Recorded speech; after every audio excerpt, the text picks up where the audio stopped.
அடையாறு ஆற்று பாலத்துக்கிட்ட வண்டியை நிறுத்த சொல்லிட்டு ஒரு வாக்கிங் போயிட்டு வரப்பா அப்படின்னு சொல்லிட்டு அப்படியே ஃபுல்லாக ஒரு ஸ்ட்ரெச் நடந்து போயிருக்காரு. நடந்து போனவர் அப்படியே திரும்பி வந்திருக்காரு. ஒரு அரை மணி நேரம் 3/4 மணி நேரத்தில் திரும்பி வந்திருக்காரு.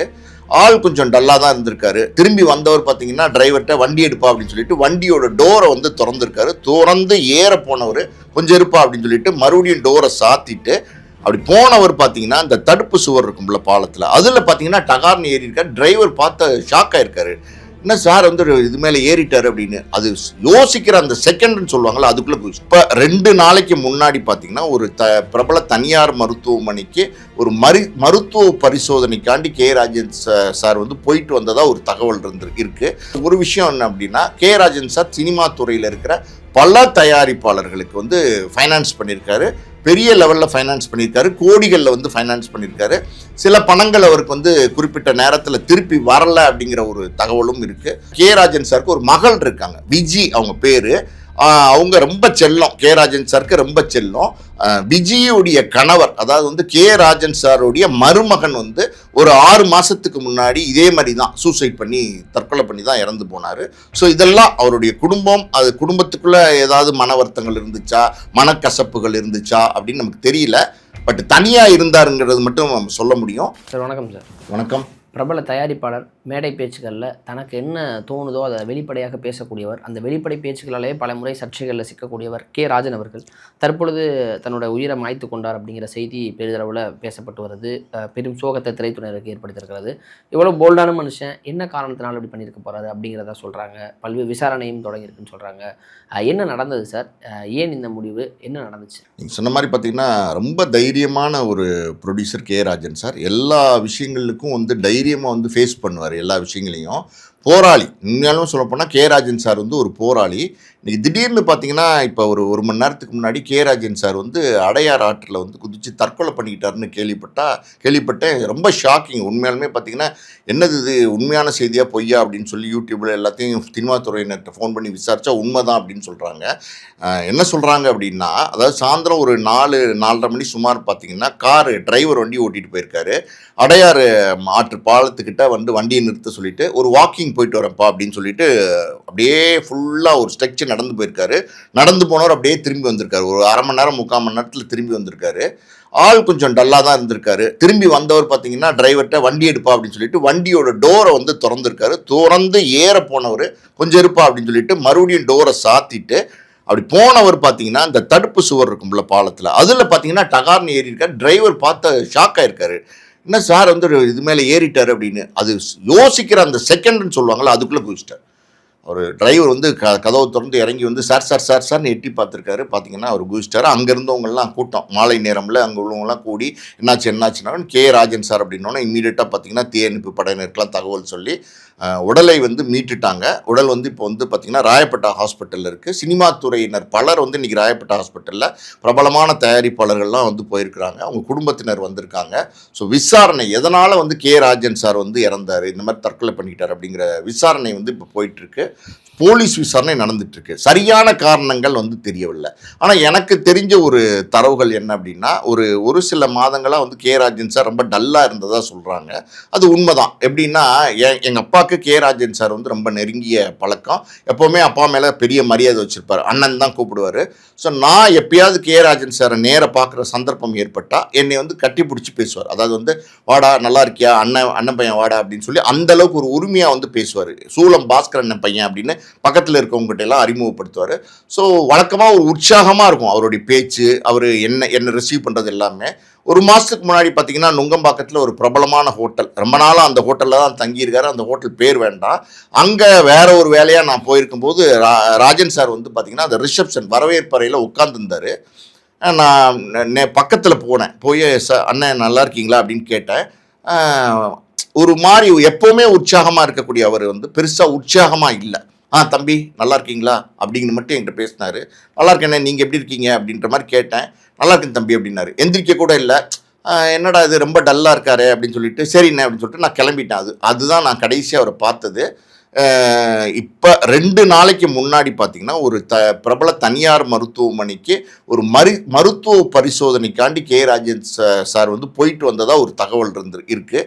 அந்த மருத்துவ பரிசோதனை அது என்ன அப்படின்னு நமக்கு தெரியல. எந்த தகவலும், அதாவது வந்து அவருடைய இந்த மாதிரியான ஒரு விபரீதமான முடிவுக்கு என்ன காரணங்கிற எந்த தகவலும் இதுவரைக்கும் வந்து வெளிவரல. அவங்க குடும்பத்தார் மற்றவர்கள்ட்ட வந்து விசாரணை நடந்துட்டு இருக்கு. ஸோ அடுத்து என்னங்கிறது தெரியும். ஆனால் ஒரு விஷயம் என்ன அப்படின்னா, ராஜன் சார் சினிமா துறையில் இருக்கிற பல தயாரிப்பாளர்களுக்கு வந்து ஃபைனான்ஸ் பண்ணியிருக்காரு. பெரிய லெவலில் ஃபைனான்ஸ் பண்ணியிருக்காரு. கோடிகளில் வந்து ஃபைனான்ஸ் பண்ணியிருக்காரு. சில பணங்கள் அவருக்கு வந்து குறிப்பிட்ட நேரத்தில் திருப்பி வரல அப்படிங்கிற ஒரு தகவலும் இருக்குது. ஸோ இதுதான் ராஜன் சாருடைய மரணம் சினிமா துறையில் இப்போ ஒரு ஷாக்கிங்கான நியூஸு. காரணம் என்னென்னா, தற்கொலை பண்ணிக்கக்கூடிய ஒரு நபர் கிடையாது. அந்த அளவுக்கு போல்டான ஒருத்தர், எதுவுமே வந்து கான்ஃபிடென்ட்டாக ஃபேஸ் பண்ணக்கூடிய ஒருத்தர், என்ன ஆனாலும் பரவாயில்லன்னு துணிஞ்சு நிற்கக்கூடிய ஒருத்தர், ஒரு போராளி மாதிரி நம்ம சொல்லலாம். அந்த அளவுக்கு இருக்கிற ஒருத்தர் வந்து ஏன் இந்த மாதிரி ஒரு விபரீத முடிவு எடுத்தார், என்ன நடந்தது அப்படிங்கிறது இது வரைக்கும் தெரில. பார்ப்போம், விசாரணையில் தான் தெரியும். இப்போ ஒரு திரைத்துறையில் இருந்திருக்கிறாரு. நிறைய சின்ன சின்ன படங்கள்லாம் முதலீடு பண்ணது, கடன் அண்டு சினிமா சார்ந்து சினிமாவுடைய பிரச்சனைகளை பேசக்கூடியவர். சினிமாவுக்கு ஒரு பிரச்சனை அப்படின்னா தொடர்ந்து தியேட்டர்கள் அதிபர்கள் எவ்வளோ நஷ்டமாகறாங்க, தொடர்ந்து தியேட்டருக்கு என்ன பிரச்சனை, விநியோகிஸ்தர்களுக்கு என்ன பிரச்சனை அப்படிங்கிறத பேசக்கூடிய நபராக இருப்பார். யாராக இருந்தாலும் டேரிங்காக பேசி நிறைய விமர்சனங்களையும் வாங்கக்கூடிய நபராக இருப்பார். ஏன்னா அந்தளவுக்கு தெளிவான பேச்சுக்களை டக்கு டக்குன்னு பேசிடுவார் சார். அவரை ஒருவேளை கடன் தொல்லைகளால் அல்லது அழுத்தத்தால், வேறு யாரோட மிரட்டல்களாலையா அப்படிலாம் சில கோணங்கள்லாம் பேசுகிறாங்களே, அதுக்கெல்லாம் வாய்ப்பு இருக்குன்னு நினைக்கிறீங்களா? இல்லை, எனக்கு தெரிஞ்சு யாரும் அவரையெல்லாம் மிரட்ட முடியுமான்னு எனக்கு தெரில. ஏன்னா ரொம்ப போல்டான ஆள், என்ன பிரச்சனையாக இருந்தாலும் கான்ஃபிடென்ட்டாக எதிர்த்து போராடக்கூடியவர், சினிமாவில் இருக்கிற பிரச்சனைகள் பல பிரச்சனைகளுக்கு வந்து எதிர்த்து குரல் கொடுக்கக்கூடியவர், முன்னாடி வந்து நின்று பேசக்கூடியவர். பல நேரங்களில் நீங்கள் பார்த்துருப்பீங்க, பல மேடைகளில் நம்ம ராஜன் சாரை பார்த்துருக்கோம். போல்டாக பேசுவார், தைரியமாக பேசுவார், அவருடைய கருத்துக்களை வந்து தைரியமாக பதிவிடுவார். அப்படிப்பட்ட ஒரு நபர் தான். இன்னும் கூட ஒரு படி சொல்லணும் அப்படின்னா, தயாரிப்பாளர் சங்கமாகட்டும், ஃபிலிம் சேம்பர் ஆகட்டும், எல்லா இடத்துலையுமே பார்த்தீங்கன்னா அவர் தொடர்ந்து வந்து அவருடைய, அதாவது வந்து அவர் என்ன செய்ய முடியுமோ சினிமா துறைக்கு அதை செஞ்சுக்கிட்டே இருப்பார். இப்போ கூட நீங்கள் பார்த்தீங்கன்னா சிட்டி காஞ்சிபுரம் செங்கல்பட்டு விநியோக சங்கத்துக்கு அவர் தான் தலைவராக இருக்கார். இப்போ கரண்ட்ல வந்து ராஜன் சார் தான் தலைவராக இருக்கார். அது மிகப்பெரிய விநியோகர் சங்கம், ஒரு பவர்ஃபுல்லான விநியோகர் சங்கம், அதில் தலைவராக இருக்காரு. அவருக்கு ஒன்றுனா ஏகப்பட்ட பேர் இன்னைக்கு சினிமாவில் இருக்கிற பல தயாரிப்பாளர்கள், பல விநியோகர்கள் முன்னாடி வந்து நின்று உதவி செய்யறதுக்கு ரெடியாக இருக்காங்க. அப்படி இருக்கும்போது எப்படி வந்து இப்படி ஒரு முடிவு எடுத்தான்னு தெரியல. இன்னும் கூட ஒரு படி மேலே சொல்லணும் அப்படின்னா, அதாவது திருட்டு விசிடி வந்துட்டு இருந்துச்சு ஒரு காலத்தில். அந்த திருட்டு விசிடி வந்த காலகட்டத்தில் அதை தடுக்கவே முடியல. அது முழுக்க அந்த பர்மா பஜார்னு இருக்குல்ல பாரிஸில், உங்களுக்கு அங்கே பார்த்தீங்கன்னா எல்லா கடையிலையுமே வந்து திருட்டு விசிடி வந்துடும். படம் ரிலீஸ் ஆன அன்னைக்கே பார்த்தீங்கன்னா சாயந்தரம்லாம் திருட்டு விசிடி வந்து எல்லா படம் புது படங்களுக்கு வந்துட்டு இருந்துச்சு அந்த ஒரு காலகட்டம்.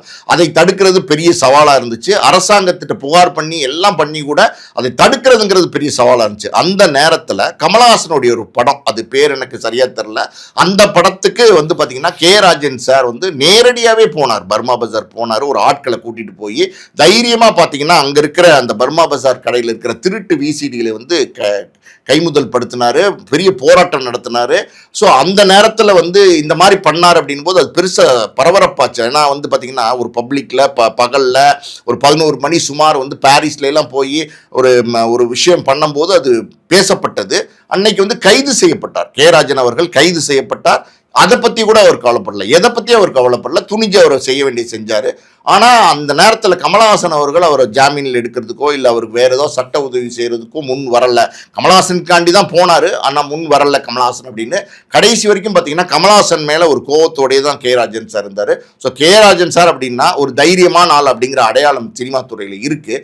அப்படிப்பட்ட ஒரு நபர் இப்படி ஒரு விஷயம் என்ன காரணம்னு தெரில, வேற ஏதாவது பிரச்சனைகளா, கடன் தொல்லையா, குடும்ப பிரச்சனையா அப்படின்னு தெரில.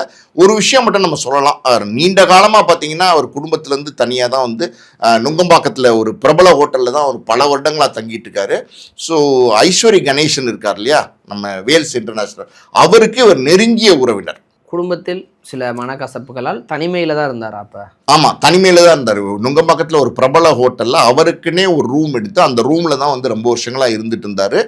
சமீபத்தில் நான் 1 மாதத்துக்கு முன்னாடி பார்த்தேன்னு சொன்னேன்ல, அவர் தங்கியிருந்த ஹோட்டலில் தான் நான் பார்த்தேன். ஸோ இப்போ இன்னைக்கு வரைக்கும் அவர் அந்த ரூமில் இருந்ததாக தான் தகவல் இருக்குது. குடும்பத்தில் அப்படிங்கும்போது அவர் பையனை பற்றியுமே நிறைய பேருக்கு தெரிஞ்சிருக்க வாய்ப்பு இருக்குது. திரைத்துறையில் இருக்கவங்க சிலருக்கு தெரியாது. அவரை பற்றி அவர் என்னென்ன படங்கள் பண்ணார் நம்ம நெக்ஸ்ட் பேசுவோம் சார். அவர் மகன் வந்து எல்கேஜி படத்துடைய டேரக்டர். ஒரு சக்ஸஸ்ஃபுல்லான ஒரு படத்தை கொடுத்தாரு. அப்பா கிட்ட கூட தான் நடிகராக பெரிதாக ப்ரொமோட் ஆகலாம்னு நான் திரைத்துறையில் சாதிச்சுட்டு வந்து உங்கள்கிட்ட பேசுகிறேன் அப்படின்னு சொல்லிட்டு ஒரு கௌரவத்தோட ஒரு 15 வருடம் வந்து பெரிதளவில் கான்டாக்டே இல்லாமல் இருந்து கொண்டு அந்த படத்தை வெற்றி படமாக மாற்றினார். அதற்கு பிறகு அவரே நிறைய இடங்களில் சொன்னதாக கூட ஒரு செய்தி வருது. அது உண்மையா சார்? இல்லை, அதெல்லாம் உண்மைதான். அதாவது வந்து கே ராஜன் சாருக்கும் அவர் பையனுக்கும் சின்ன சின்ன கருத்து முரண்பாடுகள் இருந்ததெல்லாம் உண்மைதான். நீங்கள் சொன்ன மாதிரி பார்த்தீங்கன்னா 15 வருஷம் பார்த்தீங்கன்னா அவர் பேசாமல் இருந்தார் மகனோட அப்படிங்கிறதெல்லாம் உண்மைதான். ஆனால் பார்த்தீங்கன்னா எல்கேஜி, அதாவது வந்து பார்த்தீங்கன்னா நம்ம ஆர்ஜே பாலாஜி ஹீரோவாக நடித்த படம், அந்த படத்தை இயக்குனது பார்த்தீங்கன்னா பிரபு தான். அவருடைய பேர் பிரபு, கே ராஜன் சாரோட பையன். அவர் தான் மூத்த பையன். அவர் அந்த படம் மிகப்பெரிய வெற்றி படம். எல்கேஜி பெருசாக பேசப்பட்டது. அதுக்கப்புறம் தான் வந்து அப்பா வந்து மகன் வந்து சந்திச்சார், பிரபு வந்து சந்திச்சார். ஸோ மகன் வந்து சினிமா துறையில் ஒரு பெரிய வெற்றி அடைஞ்சிட்டாரு, பெருசாக வந்து ஜெயிச்சிட்டாருங்கிற சந்தோஷத்தில் பார்த்தீங்கன்னா அவர் கட்டி அணைச்சு வந்து மகனை முத்தமிட்டது, அந்த விஷயங்கள்லாம் நமக்கு தெரியும்.